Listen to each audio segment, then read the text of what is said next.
नमस्कार साथियों, स्वागत है आप सभी का एक बार फिर से नीरज करियर इंस्टीट्यूट की हिंदी की इस क्लास में। आज हम चर्चा करेंगे उस प्रकरण पर, उस टॉपिक पर जिससे सबसे ज्यादा घुमावदार प्रश्न पूछे जाते हैं।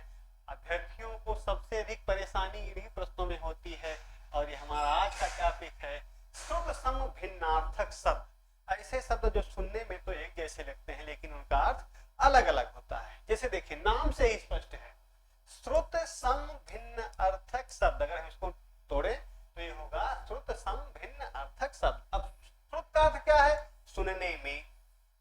सम का अर्थ समान। भिन्न का अर्थ सब जानते हैं अलग, उससे अलग है, उससे भिन्न है। अर्थक का अर्थ हो गया अर्थ वाले, और शब्द शब्द ही है। तो श्रुत सम भिन्नार्थक शब्द का अर्थ हुआ सुनने में समान, जो सुनने में तो एक समान हो। सुनने में क्या हो? सुनने में एक समान हो लेकिन अलग अलग अर्थ रखते हो। ऐसे शब्द श्रुत सम भिन्नार्थक शब्द कहलाते हैं। कहीं कहीं आपको समश्रुत भिन्नार्थक शब्द मिलेंगे, इससे कोई परेशानी नहीं होनी चाहिए। आइए इसकी परिभाषा देखते हैं।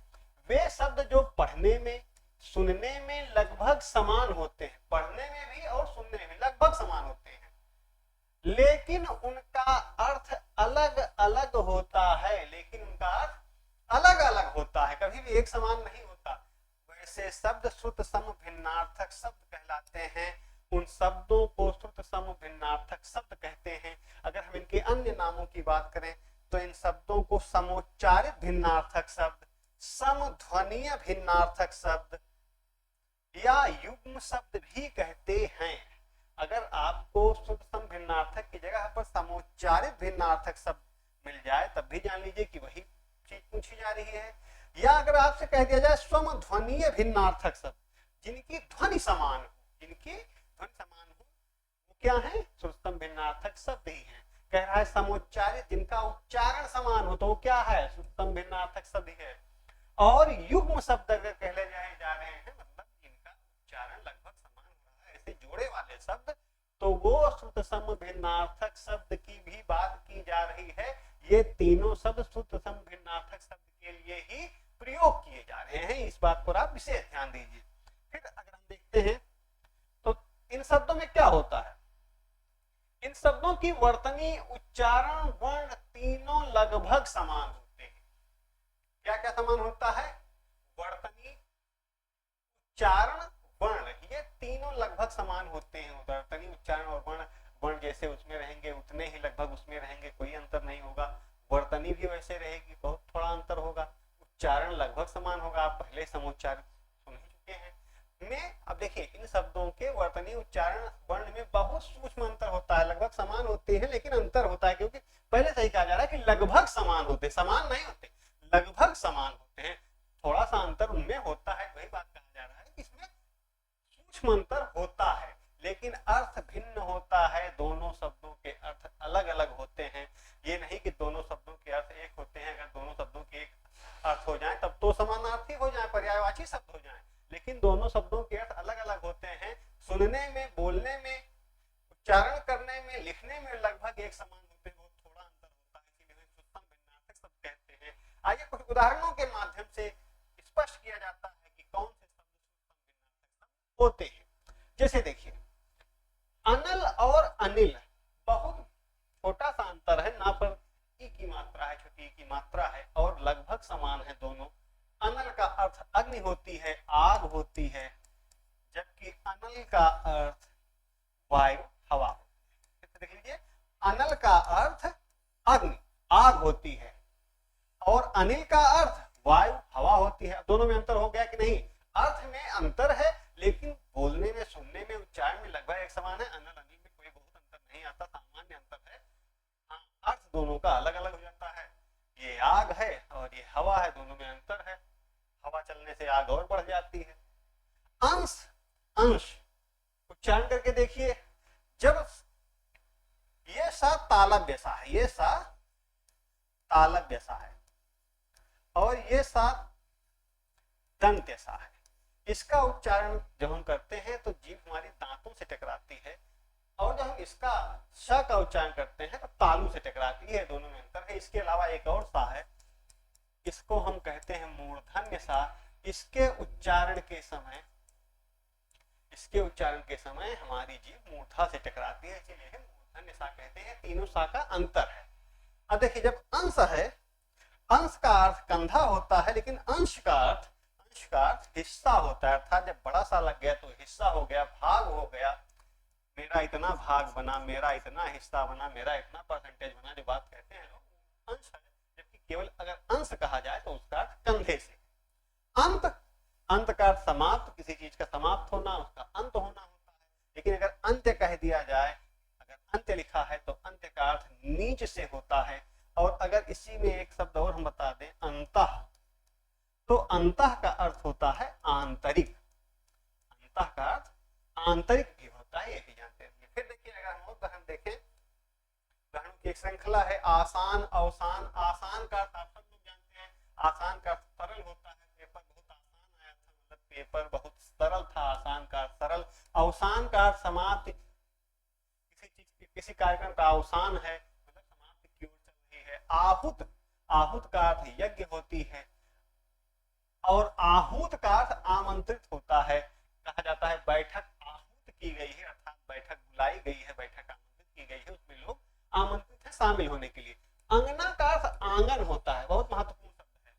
और अंगना का अर्थ स्त्री होता है। अगर चंद्र बिंदी है, अंगना लिखा है, तो उसका अर्थ आंगन हुआ। लेकिन अगर केवल बिंदी है तो उसका अर्थ स्त्री हुआ।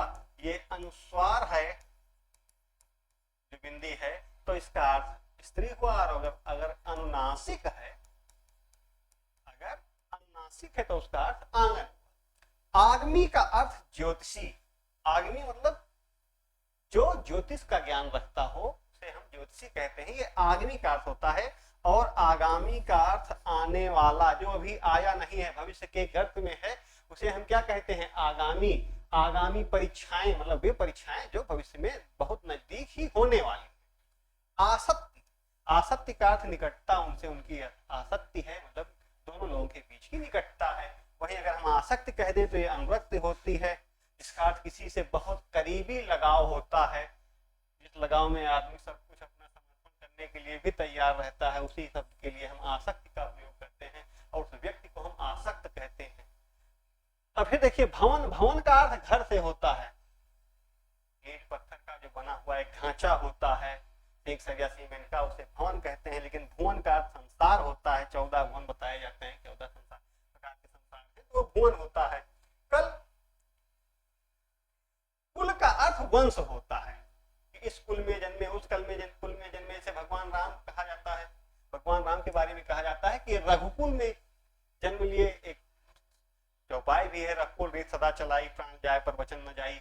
मतलब रघुकुल में एक रीत चलाई कि भले ही प्राण चला जाए, लेकिन अगर उन्होंने किसी को वचन दे दिया तो उस वचन को वो नहीं जाने देंगे, उसके लिए वे अपना प्राण भी गंवाने के लिए तैयार रहते हैं। जबकि कुल का अर्थ किनारा होता है। सूरदास जी के पदों में भगवान श्री कृष्ण जब यमुना नदी के किनारे अपना कर्तव्य दिखाते थे, वहां वो खेलते थे, वहां पर कुल शब्द का प्रयोग बार बार किया गया है। कुमार का अर्थ बिन ब्याह, ऐसा व्यक्ति जिसकी शादी नहीं हुई है, जिसका विवाह भी नहीं हुआ है, इसीलिए इसको एक शब्द दिए जाते हैं कुंवर। राजाओं महाराजाओं की परिपाटी में आप देखिए, एक शब्द जो वहां राजकुमार होते थे, जिनकी शादी नहीं हुई रहती, उनको कुंवर कहा जाता था। फिर कुम्हार। कुम्हार का अर्थ बर्तन बनाने वाला, वह व्यक्ति जो मिट्टी के बर्तन बनाने का काम करता है, उसे कुम्हार कहते हैं। कुम्हार का अर्थ बिन ब्याह और कुम्हार का अर्थ मिट्टी के बर्तन बनाने वाला। बात का अर्थ बातचीत से है और वात का अर्थ हवा से है। वातात्मजम, भगवान हनुमान जी की एक पर्यायवाची है वातात्मजम। वात अर्थात हवा, पवन देव, उनके आत्मज, उनके पुत्र। वातात्मजम वानर यूथ मुख्यम कहा जाता है ना, तो ये वात का अर्थ हवा। काठ का अर्थ लकड़ी। काठ का तत्सम रूप काष्ठ। काठ का तत्सम रूप क्या है? ये है काष्ठ। ये तत्सम रूप है काठ का। और काट का अर्थ काटना, किसी चीज को काटना, काट दिया गया, सेब काटा गया, तो वो जो काटना है उसके लिए काट का प्रयोग करते हैं। काट का मतलब लकड़ी होता है। सूर का अर्थ वीर।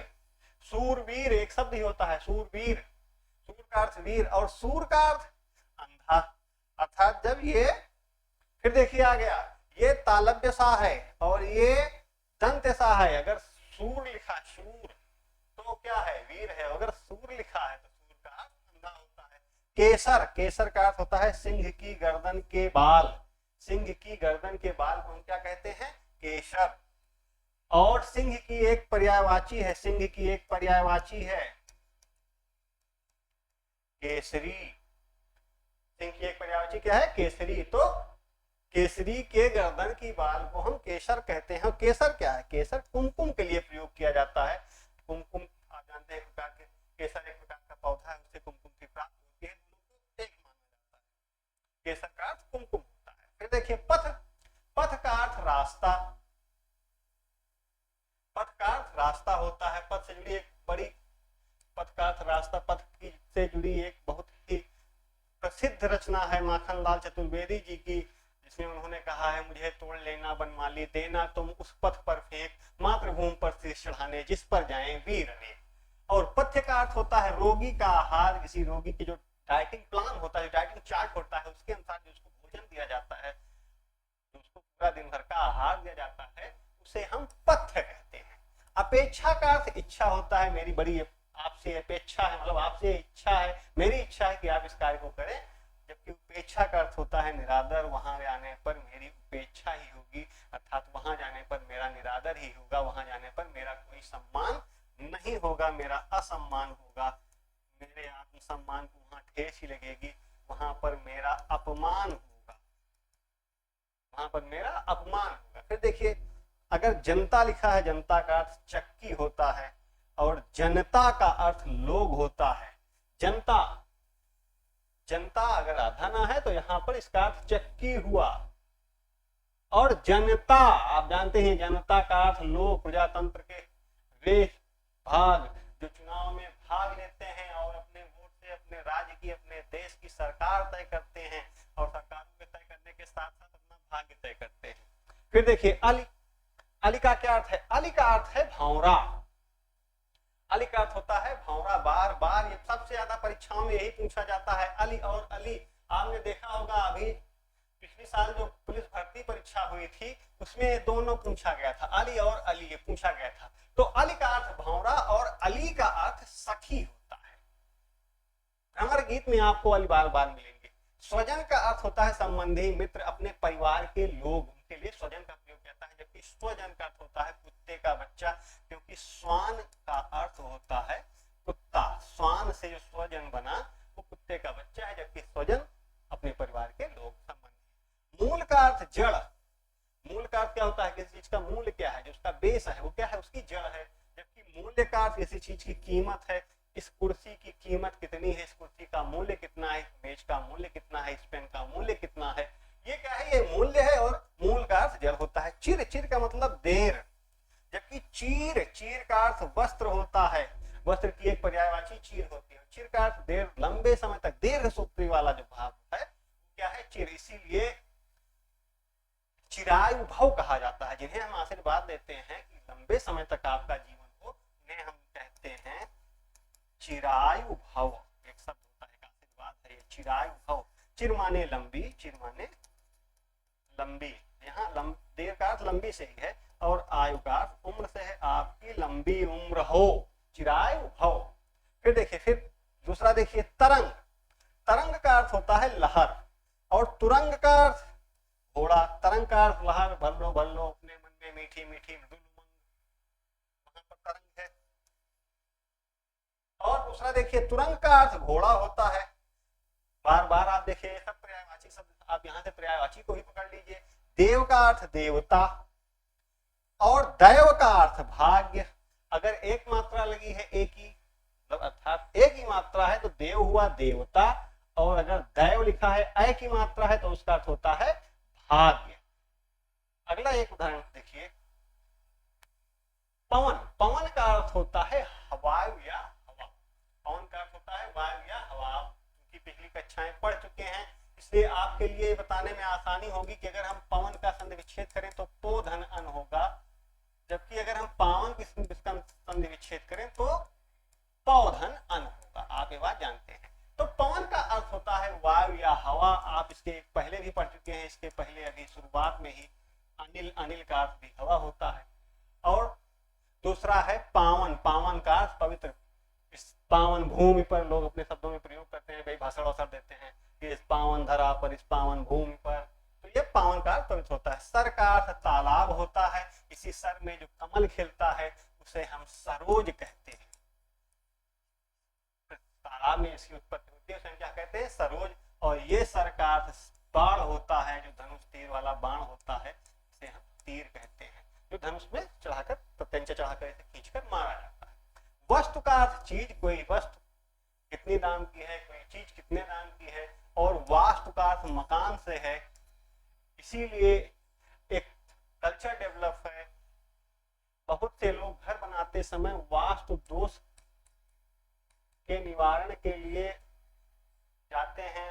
बहुत से लोग इसमें माहिर होते हैं जो वास्तु दोष का निवारण करते हैं, और ये माना जाता है कि अगर घर के वास्तु दोष का निवारण हो गया तो आपके घर रहने लायक बहुत अच्छा हो गया, उसमें कोई समस्या नहीं है। पुर का अर्थ नगर होता है। पुर का अर्थ नगर होता है। और पूर का अर्थ बाढ़ होता है। पुर का अर्थ नगर। आप देखिए जितने भी बड़े नगर हैं उनके नाम में पुर है। जहां पर पहले नगर जैसा डेवलप था, आज भी है, उसके नाम में, उस शहर के नाम में पुर लगाया गया है। जैसे गोरखपुर, सहारनपुर, सीतापुर, तो ये मेनली सिटी के लिए था, उस शहर के लिए था। हाँ, ये अलग बात है कि उस पूरे जिले का नाम इसी से जोड़ दिया गया। कंकाल का अर्थ होता है अस्थिपंजर, जो शरीर का ढांचा होता है जिसमें मांस नहीं होता, केवल हड्डियों का जो ढांचा होता है। अस्थि का अर्थ हड्डी होता है, तो जो हड्डियों का ढांचा होता है कंकाल कहते हैं। और कंगाल का अर्थ होता है दरिद्र, जिसके पास कुछ भी ना हो, जो क्या हो, जो अकिंचन हो। एक शब्द इसके लिए आता है अकिंचन, जिसके पास कुछ ना हो, दरिद्र हो, कंगाल हो, यहाँ प्रयोग होता है। गणना का अर्थ होता है गिनती। जैसे मतगणना, गांव में मतों की गिनती होती है, तो क्या होती है? गणना होती है। और गणना, चुभना, कांटा गड़ गया, कांटा चुभ गया, इसके लिए प्रयोग होगा। तो इस तरीके से हमने आज की क्लास में 30 उदाहरणों के माध्यम से स्पष्ट किया कि शुद्ध समय भिन्नार्थक शब्द क्या होते हैं। ऐसे शब्द जो सुनने में, बोलने में, उच्चारण में लगभग एक जैसे होते हैं लेकिन उनका अर्थ अलग अलग होता है। ऐसे शब्दों को समशुद्ध भिन्नार्थक शब्द या समुच्चारित शब्द कहते हैं, समध्वनीय शब्द कहते हैं। विभिन्न उदाहरणों के माध्यम से हमने देखा कि वे कौन कौन से शब्द हैं जो ऐसे शब्दों की श्रेणी में आते हैं। और अधिकतर परीक्षाओं में, हिंदी से जुड़ी जितनी ही परीक्षाएं होती हैं, लगभग सभी परीक्षाओं में शुद्ध भिन्नार्थक शब्दों से 2 से 3 प्रश्न पूछे जाते हैं। इसीलिए इनका अध्ययन बहुत ही महत्वपूर्ण होता है, क्योंकि परीक्षाओं में जहां कट ऑफ दशमलव में जाता है वहां पर ऐसे प्रश्न अपनी भूमिका निभाते हैं। अगर आपके 2 या 3 प्रश्न जिससे पूछे गए हैं, अगर 2 या 3 सही हो गए तो आपकी मेरिट में नाम आता है और आपका सिलेक्शन होता है, आप इसके लिए एक नौकरी की तैयार होते हैं। और अगर यहीं पर आप चूक जाते हैं तो आपको किसी दूसरी भर्ती का इंतजार करना पड़ता है। मुझे पूरी उम्मीद है आज की क्लास से आपने अपने हिंदी विषय के ज्ञान में वृद्धि की हुई होगी। आशा है आप और भी वीडियो जैसे ही देख